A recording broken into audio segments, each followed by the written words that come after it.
Yun guys, meron naman tayong gagawin na bubong dito sa labas. Maglalagay naman tayo ng trellis dito guys. At maglalagay tayo ng spandrel. Maglalagyan din natin ng bubong red type na color roof. Saka maglalagay tayo ng spandrel guys. Ito yung aking kasama. Ayan. Pinakasan na namin yung pinakabit namin ng paglalagay ng bubong. Ito yung kinabit namin na angle bar ay 1.5 by 1.5 by 1/4. Guys, yan ang kinabit namin. Kung mapapansin ko guys, yan yung kasama ko.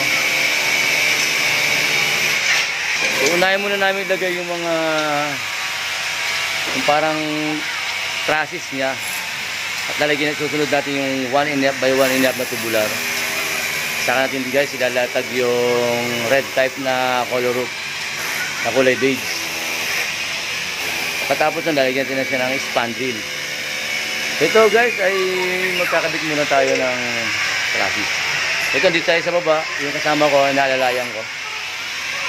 Ito guys.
Nandito na naman tayo guys sa aking garage. So yun guys, meron tayong ginagawang gate at yung takip ng bintana. So ito guys, followers po natin to. Dito lang, malapit lang dito sa akin. Ito ay marami sa atin nagpapagawa dito guys, ng mga followers natin. So ito guys, ang gagamitin natin guys ay plain sheet na gauge 18 na GI. Yan guys ang gagamitin natin. At gagawa tayo ng takip ng pintuan na ano guys, so bibiyakin natin sa gitna, nag-swing siyang ganyan. At dalawa yan guys na gagawin natin. Yung isa takip ng pintuan, yung isa takip ng bintana ng tindahan niya. So ang gagawin naman natin sa takip ng tindahan niya guys ay nag-i-slide naman dalawa siyang ganyan. Nagsasalubungan guys. Kasi ay gusto ng may-ari ay hindi siya mahirapan magsasara.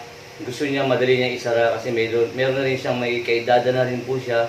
Gusto niya light, puro light na lang ang pagsara ng mga pinto kasi alam mo naman tayo ay pag may edad na, so hirap na rin magsara ng mga kanilang gate.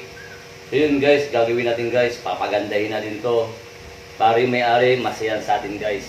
Ito ang gagamitin natin guys, GI na gauge 18 na plain sheet. Gagamit din tayo ng tubular ng pinto, 1x2 na tubular ang gagamitin natin dito sa pinto. So yun guys, start tayo. Papakita ko sa inyo kung paano natin simulan.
Guys, mamasilya na po sila.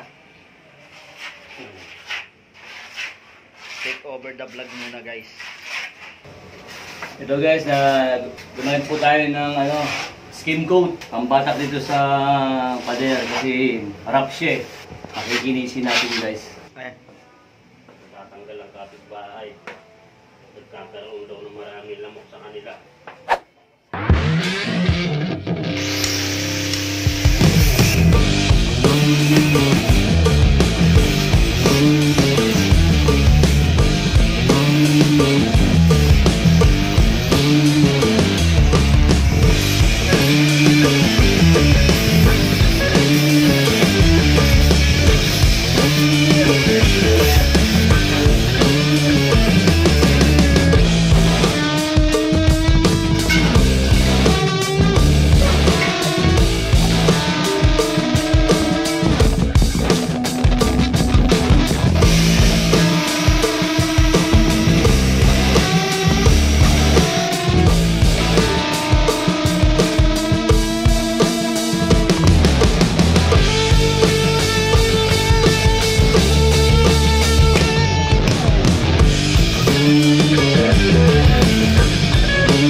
bracket lang ng gamit.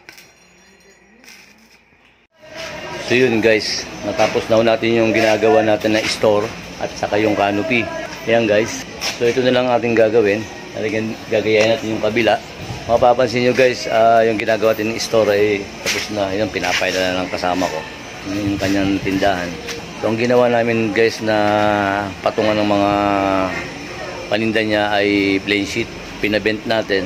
Yun ang ginawa natin na patungan kasi iwas sa anay kasi ito guys napakarami ng anay, so nagdesisyon yung may-ari na tanggalin lahat ng mga kahoy at lahat baka lang kinabit namin. Kung mapapansin nyo guys,